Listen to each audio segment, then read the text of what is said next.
আপনারা যে মাদ্রাসায় টাকা দেন, আপনাদের অর্থ দেন, শ্রম দেন, আমি শুনলাম নাকি 20টা গরু জবাই হয়েছে। ওরে খোদা, খাবে কারাও?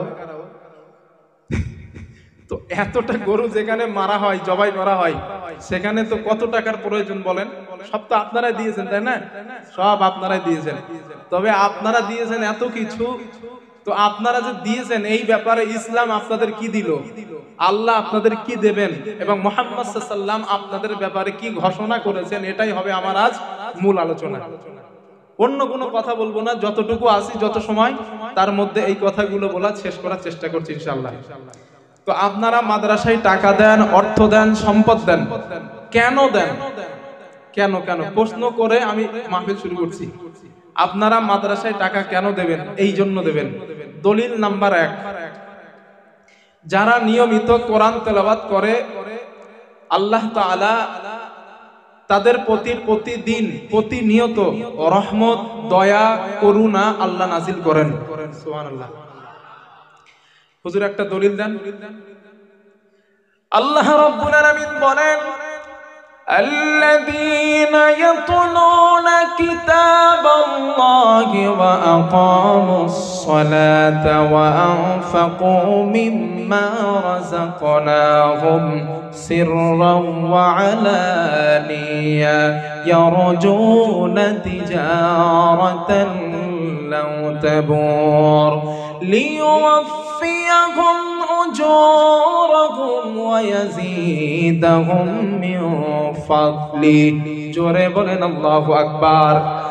আল্লাহ রাব্বুল আলামিন বলেন, গোলাম যারা নাকি নিয়মিত কোরআন তেলাওয়াত করলো এবং নামাজ আদায় করলো, আমি আল্লাহ তাকে যে অর্থ দান করলাম, ওই অর্থ এবং অর্থ গোপনে প্রকাশ্যে আমি আল্লাহ রাস্তায় ব্যয় করলো।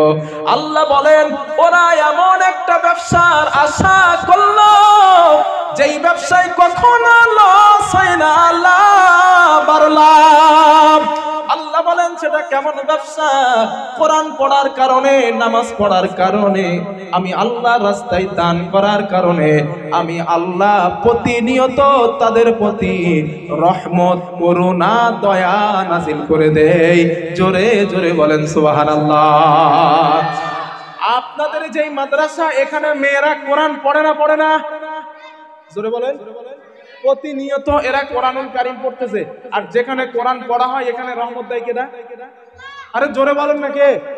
আল্লাহ। আর যেখানে রহমত আসে ওখানে গজব আসে না। আপনাদের গ্রামে গজব মুক্ত আল্লাহ রেখেছেন, এর অনেক কারণের মধ্যে এই মাদ্রাসা একটা কারণ, ঠিক কিনা? যেই মাদ্রাসা আপনাদের গজব থেকে বাঁচার একটা কারণ বা একটা মাধ্যম, ওই মাদ্রাসায় টাকা পয়সা দিয়ে সহযোগিতা করা দরকার। কথা বুঝতে পারছি আমি? আমি বলছি না আপনারা কেন দেবেন, এই জন্য দেবেন কারণ এদের বদৌলতে আল্লাহ আপনাদের গ্রামে রহমত দেয়। কথা বুঝতেছেন না? দলিল নাম্বার 2, হাদিস নাম্বার 2, এই মেয়েগুলা নিয়মিত কোরআন পড়ে। এরা কোরআন পড়ার কারণে এদেরকে আল্লাহ এদের মর্যাদা বাড়াবেন, এদের ইজ্জত বাড়াবেন, এদের সম্মান বাড়াবেন ইহকালে পরকালে। হুজুর একটা দলিল দেন। ও তাইলে তো আরো আরো, হ্যাঁ ঠিক আছে, আমি জেনে ফেলেছি। আমি এটা জানতাম না এখানে ছেলেদের মাদ্রাসা আছে, তাহলে আমার আলোচনা করা আরো সুবিধা হইল। আল্লাহর নবীর সাহাবা আমিরুল মুমিনিন হযরত ওমর রাদিয়াল্লাহু তাআলা আনহু নাফে ইবনে আব্দুল্লাহ নামে এক ব্যক্তিকে মক্কার গভর্নর বানালেন। হাদিসের মধ্যে আসছে লাকিয়াহু উমর বিউসফান। উসফান একটা এলাকার নাম, একটা জায়গার নাম। ওই উসফান নামক এলাকায় হযরতে নাফের সঙ্গে আর আমিরুল মুমিনিন হযরতে ওমর রাদিয়াল্লাহু তাআলা আনহুর সঙ্গে সাক্ষাৎ হয়ে যায়। হযরতে ওমর নাফেকে জিজ্ঞাসা করলেন, নাফে মানে ইস্তাখলাফতা আলা আহলিল ওয়াদি, ও নাফে মক্কার আশেপাশের গ্রাম্য অঞ্চলের শাসক তুমি কাকে বানিয়েছো? হযরতে নাফে জবাব দিলেন, আমিরুল মুমিনিন ইবনা আবজা, ইবনা আবজাকে আমি মক্কার আশেপাশের গ্রাম্য অঞ্চলের শাসক বানালাম। হযরতে ওমর বললেন, নাফে মান ইবনু আবজা, আমি ওমর ইবনু আবজাকে চিনি না, তার পরিচয় আমি জানি না, তার সম্পর্কে তুমি আমাকে পরিচয়টা শোনাও। হযরতে নাফে জবাব দিলেন, আমিরুল মুমিনিন হুয়া রাজুলুম মিন মাওয়ালিনা, সে হলো আমাদের একজন মুক্তকৃত গোলাম, সে ছিল আমাদের গোলাম, আমরা তাকে আজাদ করে দিয়েছি।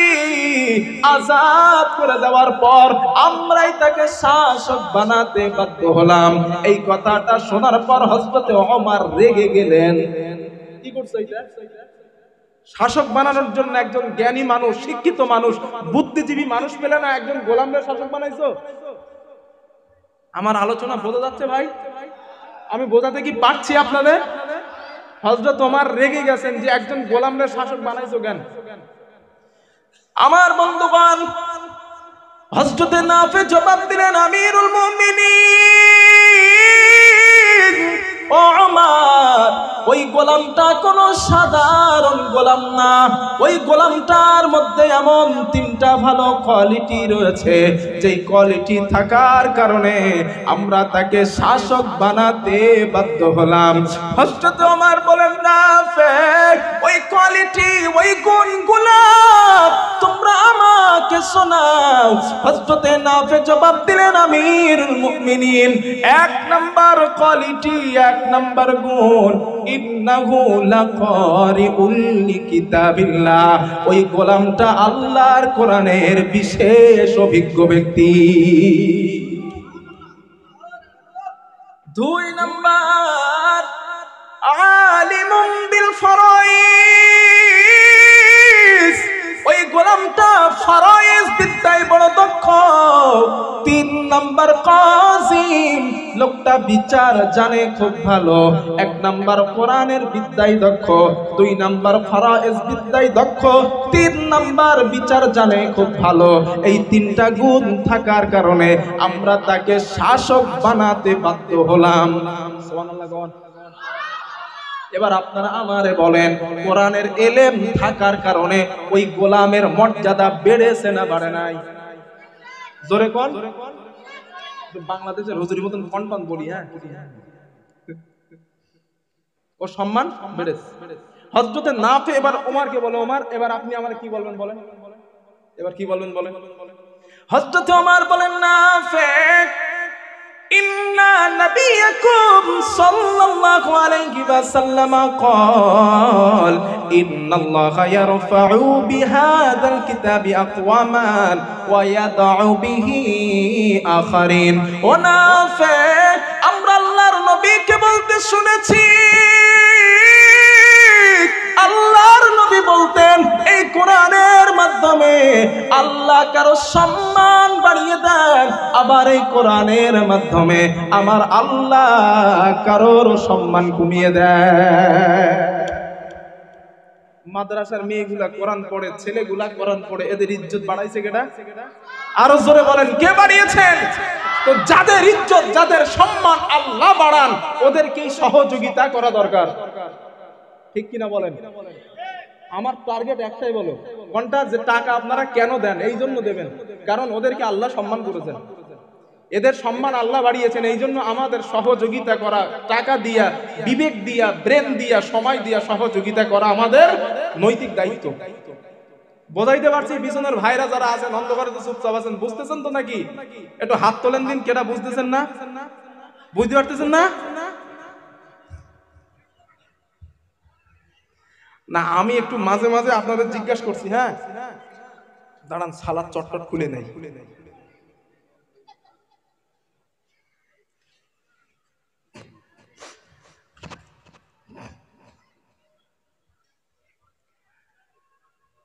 তাহলে যার যে নিয়মিত কোরআন পড়ে আল্লাহ তার মর্যাদা বাড়ান। এটা গেল হাদিস নাম্বার 2। হাদিস নাম্বার 3, এই ছেলেগুলা মাদ্রাসায় পড়তেছে, মেয়েগুলা মাদ্রাসায় হাফেজা হচ্ছে, আলেমা হচ্ছে, এদের মর্যাদা, এদের ব্যাপারে নবী কি বলে? হাদিস নাম্বার 3,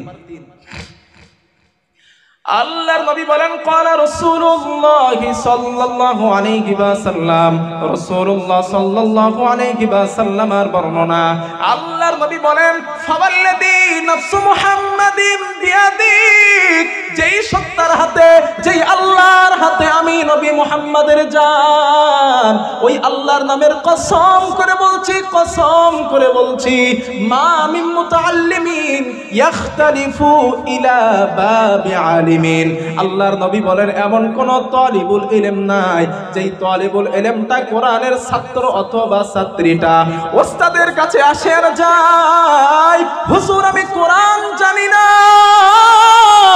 আল্লাহর রাস্তায় আপনি আমাকে কোরআনটা শিখিয়ে দিন। আল্লাহর নবী বলেন এখনো নিয়মিত ছাত্র হতে পারে নাই, ওস্তাদের কাছে আসে আর যায়, হুজুর আমি কোরআন পড়তে পারি না, আমি কোরআনটা জানতে চাই। আল্লাহর নবী বলেন ইল্লা কাতাবাল্লাহু লাহু বিকুল্লি কদামিন ইবাদাতা সানাতিন, আল্লাহর নবী বলেন একটা মানুষ একটা দিন নয়, দুইটা দিন নয়, তিনটা দিন নয়, একটা না 365টা দিন সারা দিন নফল রোজা রাখলো, সারা রাত নফল নামাজ পড়লো, ওই মানুষটার আমলনামায় যতটা সওয়াব হয়, আল্লাহর নবী বলেন এই মাদ্রাসার ছাত্র এবং ছাত্রীদের প্রতিটা কদমের বিনিময় আমার আল্লাহ এক এক বছরের নফল ইবাদতের সওয়াব লিখে দেয়।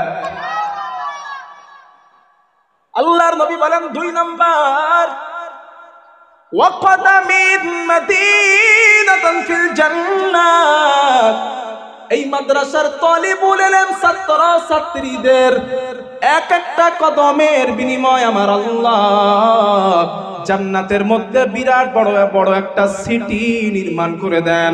একটা বাড়ি নয়, একটা গ্রাম নয়, একটা প্রাসাদ নয়, বিরাট বড় বড় একটা শহর নির্মাণ করা হয়।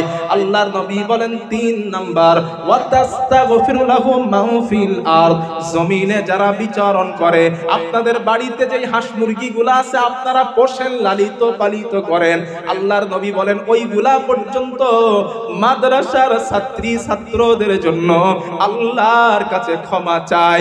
রব্বুল আলামিন এই মাদ্রাসার ছেলেদের কোন যদি অপরাধ হয়ে যায় আল্লাহ আপনি এদেরকে মাফ করে দিন, আপনি ক্ষমা করে দিন। আল্লাহর নবী বলেন ওয়ায়ুমসি ওয়াইসবিহু মাগফুরাল্লাহ, সকাল আর সন্ধ্যা এই মাদ্রাসার তালিবুল ইলমদের আমলনামা পরিষ্কার করে দেওয়া হয়, আমার আল্লাহ এদের গুনাহগুলো মাফ করে দেয়।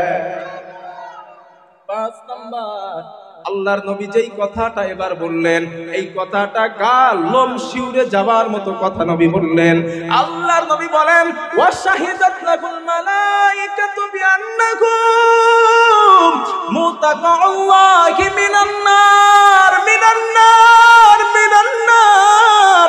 আল্লাহর নবী বলেন ও আমার সাহাবারা, ফেরেশতারা সাক্ষী দেন এই সব মাদ্রাসার ছেলে অথবা মেয়েগুলো মানে তালিবুল ইলম গুলা আল্লাহর পক্ষ থেকে জাহান্নাম থেকে মুক্তি প্রাপ্ত মানুষ।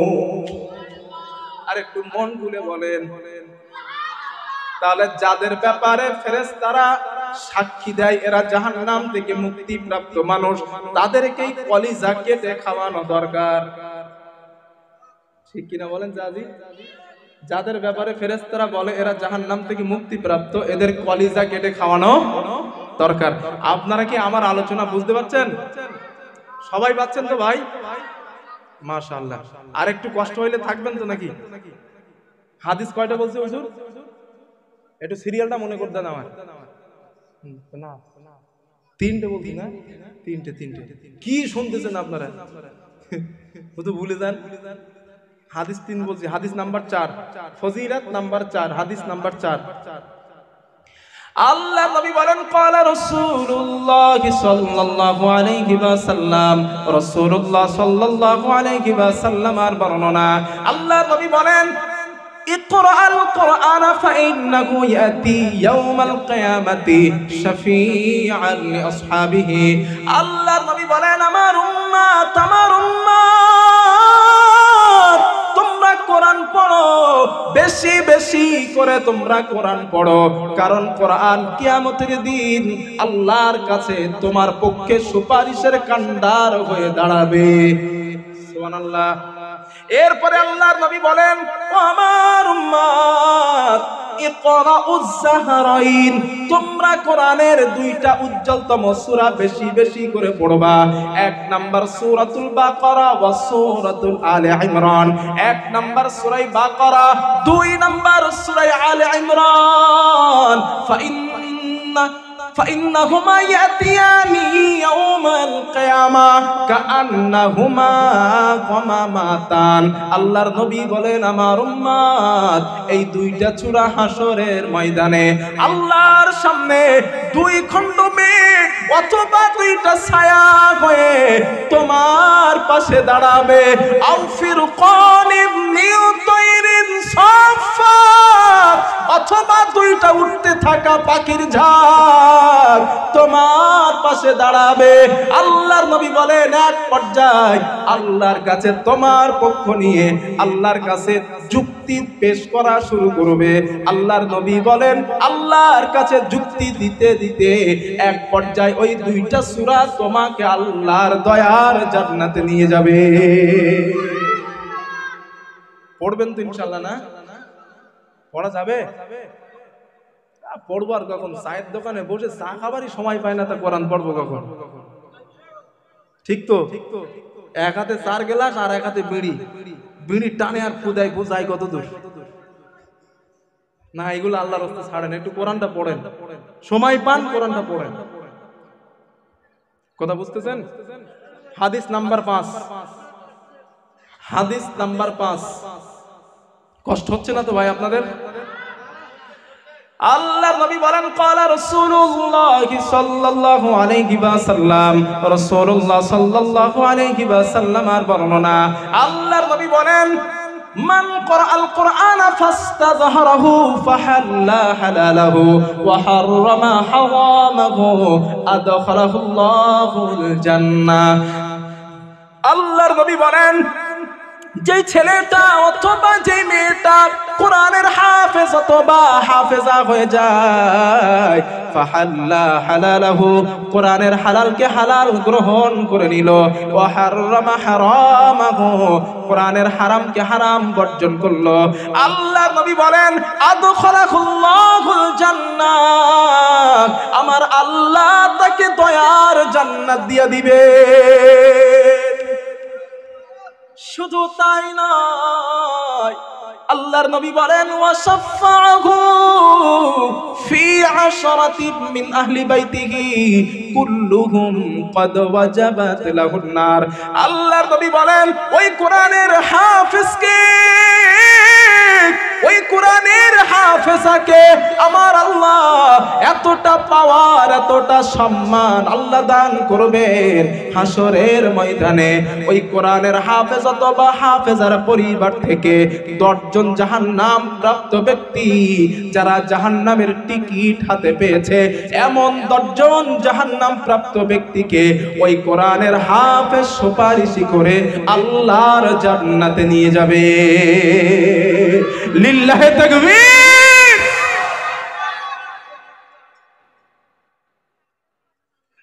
এইখানে হাফেজ কেন আছে না এই মর্যাদা এই সম্মান এই ইজ্জত দিবেন কে দিয়েছেন কে এদের আল্লাহ তো আল্লাহ যাদের এই মর্যাদা এই পাওয়ার দিবেন হাসরের দিন তাদেরকে সহযোগিতা করা দরকার কথা বোঝাতে পারছি ইনশাআল্লাহ তাদেরকে সহযোগিতা করা দরকার হাদিস নাম্বার 7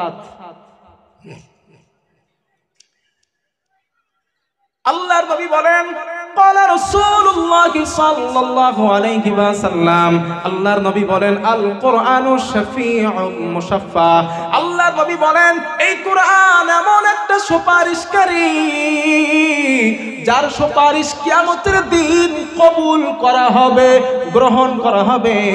এরপরে আল্লাহর নবী বলেন ওয়ামান জাআলাহু আমামা, আর এই কোরআন অনুযায়ী যে জীবন পরিচালনা করে, রাষ্ট্রীয় জীবন, সামাজিক জীবন, আন্তর্জাতিক জীবন, পারিবারিক জীবন, অর্থনৈতিক জীবন, আল্লাহর নবী বলেন যারা প্রতিটা জীবন পরিচালনা করে কদাহু ইলাল জান্নাহ, এই কোরআন টানতে টানতে তাকে আল্লাহর জান্নাতে নিয়ে যাবে।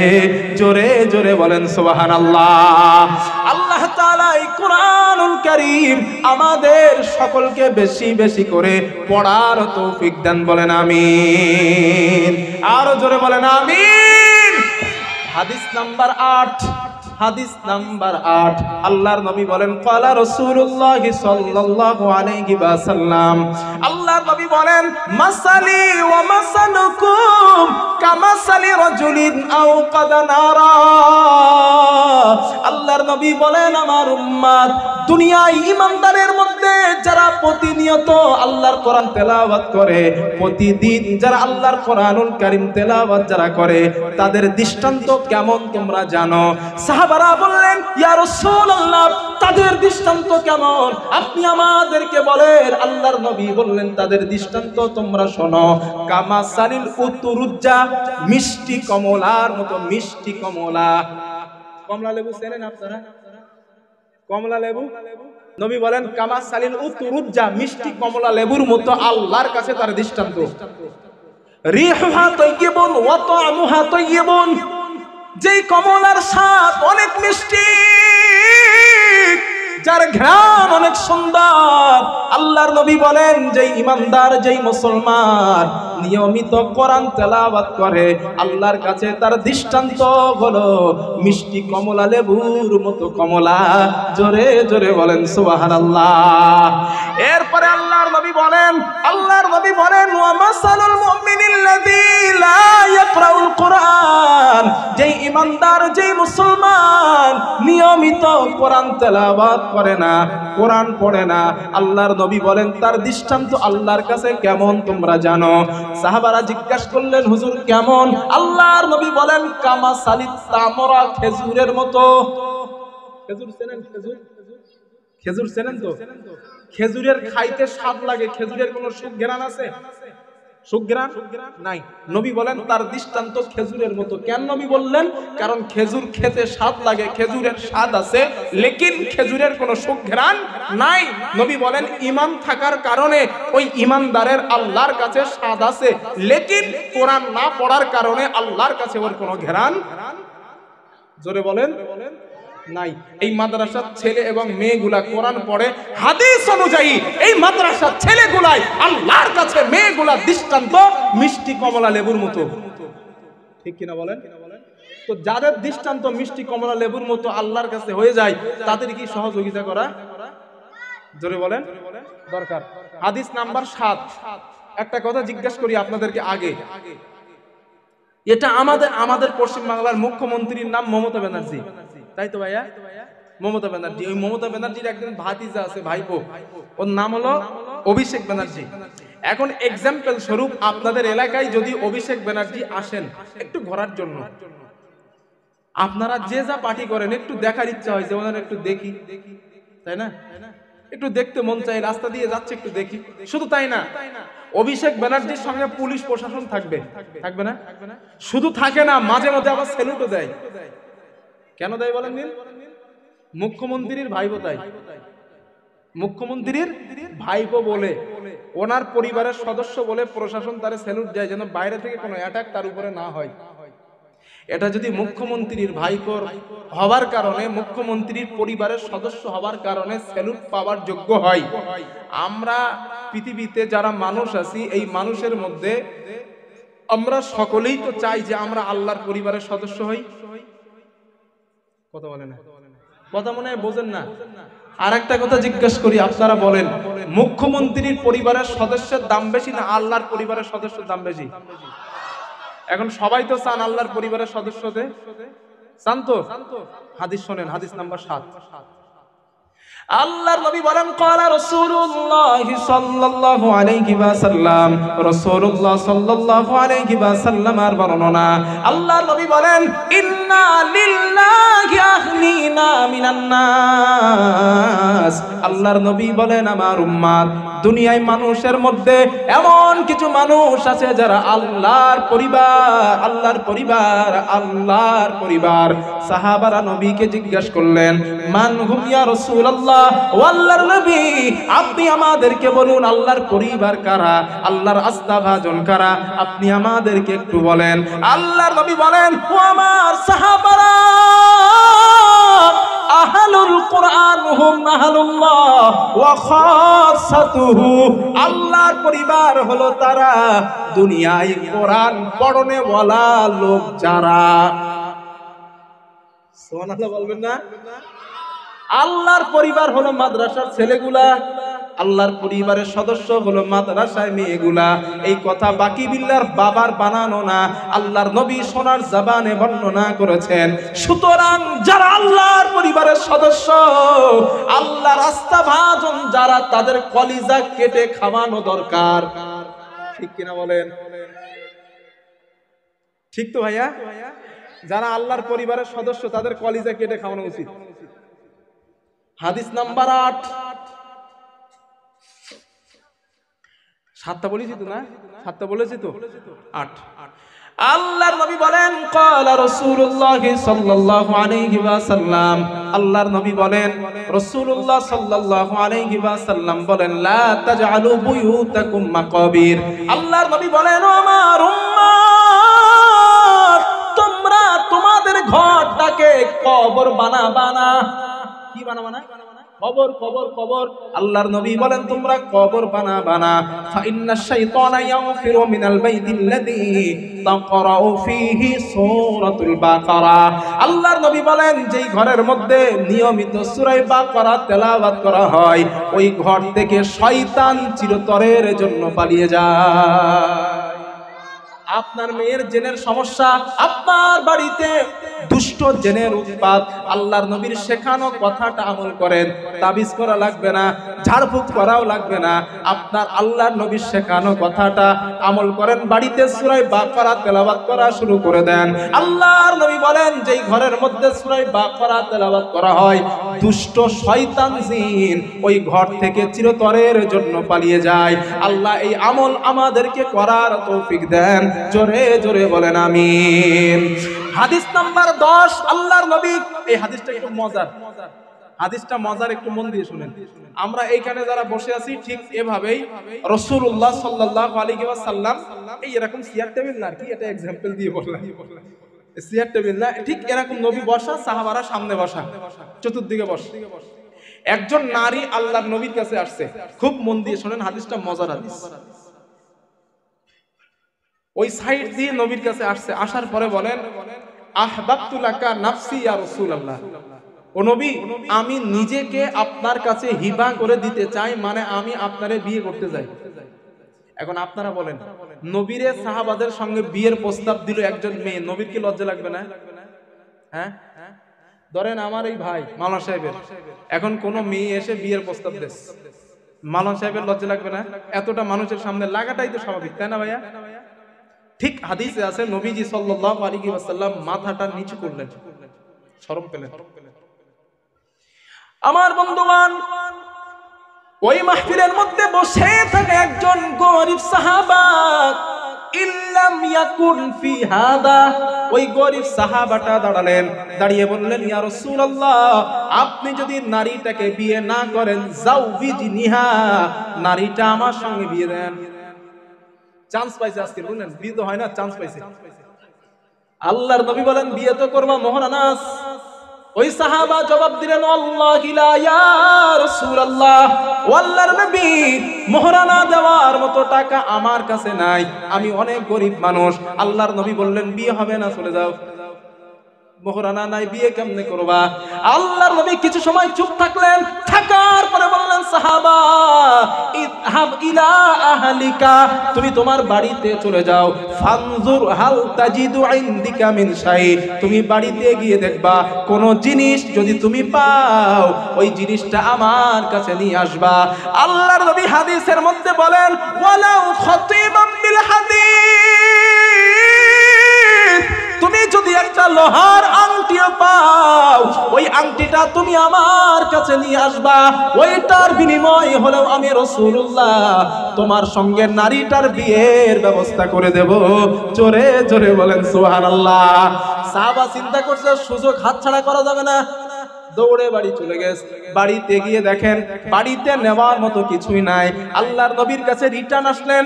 নবীজি জিজ্ঞাসা করলেন, সাহাবা তুমি কি বাড়িতে কিছু পেয়েছো? ওই সাহাবা বলেন, ইয়া রাসূলুল্লাহ একটা আংটিও আমি পাই নাই। আমার গায়ে যেই পোশাকটা আপনি দেখেন, এই পোশাকটা ছাড়া আমার কাছে জাগতিক সম্পদ বলতে কিছুই নাই। আল্লাহর নবী বললেন, সাহাবা বিয়ে হবে না, তুমি চলে যাও। সাহাবার মনটা বড় খারাপ, কারণ মোহরানা ছাড়া কেমনে বিয়ে হবে? মোহরানা তো ফরজ। ওই সাহাবা মনটা খারাপ করে চলে যায়। আল্লাহর নবী কিছু দূর গিয়ে ডাক দিলেন, এদিকে আসো। সাহাবা নবীজির কাছে আসলেন। আল্লাহর নবী জিজ্ঞাসা করলেন, সাহাবা তোমার কাছে কি কোরআনের কোন সূরা মুখস্থ তোমার আছে? ওই সাহাবা জবাব দিলেন, ইয়া রাসূলুল্লাহ সূরাতুন মাই সূরাতুন কাযা ওয়া কাযা, আমার কোরআনের ওই সূরাগুলা মুখস্থ। আল্লাহর নবী বলেন, তুমি টেনশন করো না, ওই সূরাগুলা মোহরানা ধার্য করে দিয়া এই নারীটার সঙ্গে তোমাকে বিয়ের ব্যবস্থা করে দিলাম। জোরে জোরে বলেন সুবহানাল্লাহ, নারায়ে তাকবীর। এই সূরাগুলা তোমার বিবিকে বিয়ের পরে মুখস্থ করিয়ে দিবা, তোমার মোহরানা আদায় হয়ে যাবে। তবে যুবক ভাই একটা কথা এখানে বলে রাখা ভালো, না তো বিপদ। এইটা বুখারী শরীফের হাদিস, যেটা এখন শোনালাম এটা বুখারী শরীফে আছে। বুখারীর হাদিস বলে যে আপনিও আগামী কাল বিয়ে করবেন, টাকা মোহরানা না দিয়া কোরআনের 10টা সূরা মুখস্থ আছে, বোর সঙ্গে চুক্তি করলেন বাসর রাত্রে 10টা সূরা ধরে শেখাই দেব, মোহরানা শোধ। হাদিসে আছে বলে আমল করার চিন্তা ভাবনা করবেন না, বিপদে পড়ে যাবেন। কথা বুঝাইতে পারছি? নবীর যুগের সিচুয়েশন ছিল একটা, বর্তমান যুগের সিচুয়েশন আর একটা। হাদিসে আছে বলেই আমল করতে হবে এমন কোন বিধান ইসলামে নাই। এমন হাদিস রয়েছে যে হাদিস আমল করলে কবিরা গুনাহ হবে। হ্যাঁ কি বললেন হুজুর এটা? হ্যাঁ এখন ওলামায়ে কেরামের ভর্তি, এখান শুধু ছেলেরা ওলামায়ে কেরাম না, মেয়েরা আলেমা ভর্তি। এদের সামনে বলছি, হ্যাঁ এমন হাদিস আছে যে হাদিস আমল করলে আপনার কবিরা গুনাহ হবে। হুজুর একটা দলিল বান, ওলামায়ে কেরাম সাক্ষী আছেন, সব এখানেও আছে। হাদিসের মধ্যে আছে নবীজি তাহাজ্জুদ পড়ে শুইতেন, কিছু সময় কাইলুলা করতেন, করে উযু না করে কখনো ঘুম থেকে উঠে নামাজে যাইতেন। ঠিক তো হুজুর? সাহাবারা বলেন, নবীজি আল্লাহর হাবিব আমাদেরকে বললেন যে আমরা যেন ঘুম থেকে উঠে উযু না করে নামাজে না যাই, কারণ ঘুমাইলে উযু নষ্ট হয়। নবী গেল কেন? নবীরে ধরবো দাঁড়া। আল্লাহর হাবিবরে জিজ্ঞাসা করছেন, হুজুর আপনি আমাদের নসিহত করেছেন আমরা যেন উযু ছাড়া ঘুম থেকে উঠে উযু ছাড়া নামাজে না যাই, আর আপনারা দেখলাম আপনি ঘুমাচ্ছিলেন, ঘুম থেকে উঠছেন, মসজিদে নববীতে গিয়ে ইমামতির জায়গায় দাঁড়িয়েছেন, উযু করলেন না, কারণ কি? বুখারীর হাদিস। নবীজি সাহাবাদের জবাব দিলেন, সাহাবারা আমি নবী যখন ঘুমাই আমার অন্তর ঘুমায় না, আমার জিসম, আমার শরীর ঘুমায়। আমার উযু নষ্ট হয়েছে কি না এটা আমি বুঝতে পারি। আর তোমরা যখন ঘুমাও তোমাদের অন্তরও ঘুমায়, তোমাদের জিসম শরীরও ঘুমায়। এখন এটাও হাদিস, আমল করেন। ফতোয়ায়ে আলমগীরিতে স্পষ্ট লেখা হয়েছে, বিনা উযুতে ইচ্ছাকৃত, ভালো করে শোনেন, বিনা উযুতে ইচ্ছাকৃত যদি কেউ নামাজ আদায় করে ও কাফের হয়ে যাবে। ভুলবশত না, ইচ্ছাকৃত, যদি বিনা উযুতে ইচ্ছাকৃত নামাজ আদায় করে ও কাফের হবে। তাহলে আপনি নবী বলা সত্ত্বেও হাদিসে আছে বলে নবীরটা আমল করতে যাইয়া ঘুম থেকে উঠে উযু করলেন না, হিসাব অনুযায়ী আপনি কাফের হয়ে যাবেন। কথা বুঝাইতে পারলাম? এই জন্য বাটপারি করার সুযোগ নাই। হাদিসে আছে বলে আমল করতে হবে না, হাদিসে থাকলেই যদি সন্দেহ হয়, গ্রামের মুফতি সাহেব আছে বিজ্ঞ, তাদের কাছে যান, হুজুর এই হাদিসটা আমি আমল করতে চাই, করব কিনা আমারে বলেন। কথা বুঝাইতে পারলাম? ফিতনা ছড়ানোর কোনো সুযোগ নাই। আল্লাহ কথাগুলো বোঝার তৌফিক দেন, বলেন আমিন। হাদিস বলছি কটা? 10টা। হাদিস নাম্বার 11। আল্লাহর নবী বলেন ক্বালা রাসূলুল্লাহ সাল্লাল্লাহু আলাইহি ওয়াসাল্লাম, রাসূলুল্লাহ সাল্লাল্লাহু আলাইহি ওয়াসাল্লামের বর্ণনা। আজকের এই যে মেয়েগুলা কোরআনের হাফেজা হয়ে যায়, মেয়েগুলা কোরআন পড়ে, ছেলেগুলা কোরআন পড়ে, আল্লাহর নবী বলেন এদেরকে মহান আল্লাহ হাসরের ময়দানে হাজির করাবেন। আমার আল্লাহ শুধু হাজির করাবেন না, এই কোরআন ওই বান্দা বা বান্দির কাছে চলে যাবেন, যাবার পরে বলবেন তুমি কি আমাকে চেনো নাকি? ওই বান্দা জবাব দিবে না না না, আমি তোমাকে চিনি না। আল্লাহর নবী বলেন ওই কোরআন ওই পাঠক পাঠিকাকে বলবেন আনা সাহিবুল কোরআন, আমি তোমার দুনিয়ার সাথী আল কোরআন। আল্লাযী আসবাহতুকা ফিল হাওয়াজির, রমজান মাসে দিনের বেলা আমি কোরআন তোমাকে খেতে দিই নাই, মানে আমার হুকুমে তুমি রোজা রেখেছিলে। ওয়াসহারতু লাইলাতাক, রাতের বেলা আমি কোরআন তোমাকে ঘুমাতে দেই নাই, এর মানে আমাকে জেগে জেগে তুমি কোরআন তেলাওয়াত করেছিলে। আল্লাহর নবী বলেন ফায়ুতাল মুলকু বিয়ামিনিহি, হাফেজে কোরআনের ডান হাতে আল্লাহ জান্নাতের বাদশাহী দিয়া দিবে। ওয়াল খুলদা বিয়াসারিহি, হাফেজে কোরআনের বাম হাতে আল্লাহ জান্নাতে বসবাসের সার্টিফিকেট দিয়া দিবেন। মন খুলে কোন। শুধু তাই নয়, আল্লাহর নবী বলেন এই মাদ্রাসার মেয়েটা হাফেজা, আলেমা, মাদ্রাসার ছাত্র হাফেজ এবং আলেম। আল্লাহর নবী বলেন ওয়ায়ুদাউ আলা রাসিহি তাজুল ওয়াকার, হাফেজে কোরআনের মাথায় আমার আল্লাহ জান্নাতের মুকুট পরাবেন, জান্নাতের জামা পরানো হবে। নবীজি বলেন ওর বাবা মাকে 2 জোড়া জান্নাতের পোশাক আমার আল্লাহ ওদের শরীরে পরিধান করাবেন।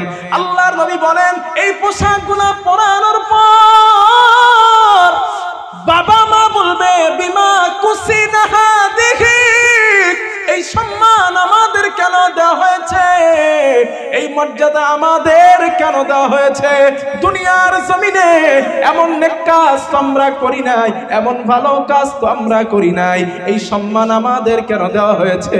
আল্লাহর নবী বলেন আল্লাহর পক্ষ থেকে জবাব দেওয়া হবে লি আখদি ওয়ালাদিকুমুল কোরআন, তোমাদের সন্তান কোরআন পড়ার কারণে এই সম্মান এই মর্যাদা আমার আল্লাহ তোমাদেরকে আজ দিয়ে দিয়েছেন। জোরে জোরে বলেন সুবহানাল্লাহ।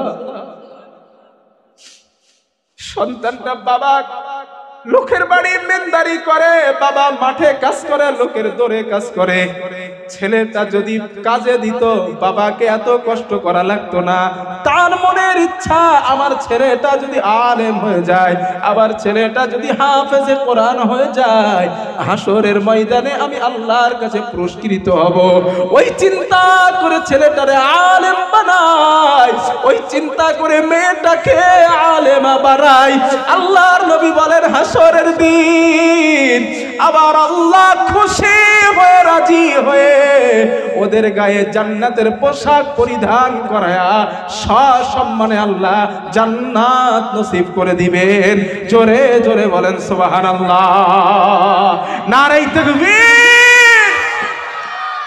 অধিকার চাও যদি জীবনে মরণে, ফিরে চাও খুঁজে নাও চোখ রাখো কোরআনে। সমাধান চাও যদি জীবনে মরণে, ফিরে চাও খুঁজে নাও চোখ রাখো কোরআনে। এতেই পাবে সুখ শান্তির ঠিকানা, এতেই পাবে সুখ শান্তির ঠিকানা, যদি মেনে নাও তুমি মনে প্রাণে। সমাধান সমাধান চাও যদি জীবনে মরণে, ফিরে চাও খুঁজে নাও চোখ রাখো কোরআনে। ঠিক না? জোরে বলেন। এ যে চিরবাণী চিরবিধান, এ যে চিরবাণী খোদারি কালামে পাক। এই দুনিয়ায় আর ওই দুনিয়া, এ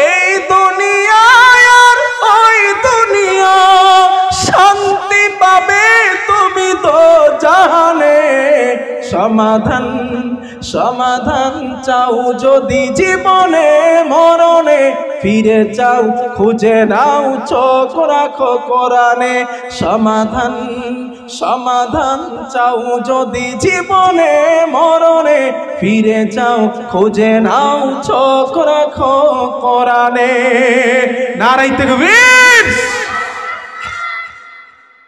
হাদিস বলছি কত 11টা হাদিস নাম্বার 12 এই মাদ্রাসার মেয়েগুলা রাতে কোরআনুল কারীম পড়ে ছেলেগুলাও পড়ে উঠে উঠে না আমি একজন কোরআনের হাফেজ আমি জানি হুজুর আমাদেরকে শুতে দিত 12টা 1টার দিকে 11টা 12টার দিকে আবার ভোর 3টার দিকে তুলে দিতেন হুজুর আমাদেরকে আমি হাফেজে কোরআন আমি জানি তো রাত 12টা পর্যন্ত 11টা 12টা পর্যন্ত ছেলেগুলা মাদ্রাসায় পড়ে আবার ভোর 3টার দিকে ওঠে আর আপনারা তো নাকের মধ্যে সরিষার তেল দিয়ে ঘুমান এমন নাক ডাকান নাকের আওয়াজের টেরাকের আওয়াজ ফেল আপনারা এদের তেলাওয়াত হয়তো শোনেন না কিন্তু এদের তেলাওয়াত আল্লাহর ফেরেশতারা শোনে হুজুর একটা দলিল দেন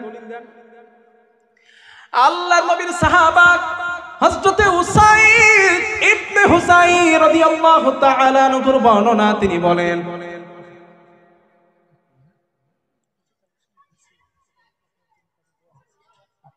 আচ্ছা আমি পড়ি আবার লাস্টে ওস্তাদের আমার শেষ রাত্রির মতন থাকে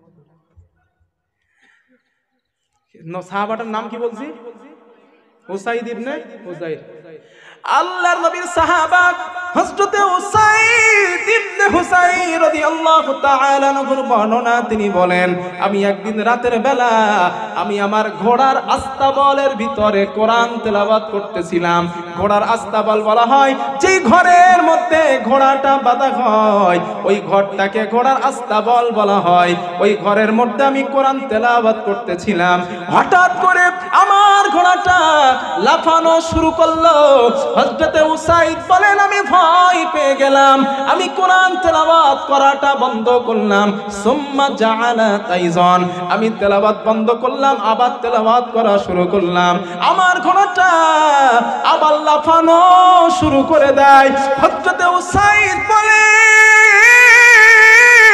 আমি যখন আবার তেলাওয়াত করলাম আমার ঘোড়াটা আবার লাফানো শুরু করে দেয় হযরতে উসাইদ বলেন আমার ওই ঘরের মধ্যে আমার ছোট্ট একটা ছেলে খশিতু আনতা ইয়াহইয়া ঘরের মধ্যে ওই ইয়াহইয়া ঘোড়ার পাশে ঘুমায় না জানি ঘোড়ার লাফালাফির কারণে আমার ইয়াহইয়ার কোনো ক্ষতি হয়ে যায় কিনা এই চিন্তা করে আমি কোরআন তেলাওয়াত করাটা বন্ধ করে দিলাম হযরতে উসাইদ বলেন আমি আসমানের দিকে আমার মাথাটা উঁচা করে তাকালাম আমি তাকানোর পরে দেখলাম অসংখ্য নূর জোনাকি পোকার মতো নূর আমি উসাইদের কাছে আসে আর চলে যায় আসে আর চলে যায় আমি কিছুই বুঝতে পারলাম না সকাল বেলা আল্লাহর নবীর কাছে গেলাম ইয়া রাসূলুল্লাহ আমি রাতের বেলা যখন কোরআন তেলাওয়াত করি আমার ঘোড়াটা লাফানো শুরু করে দেয়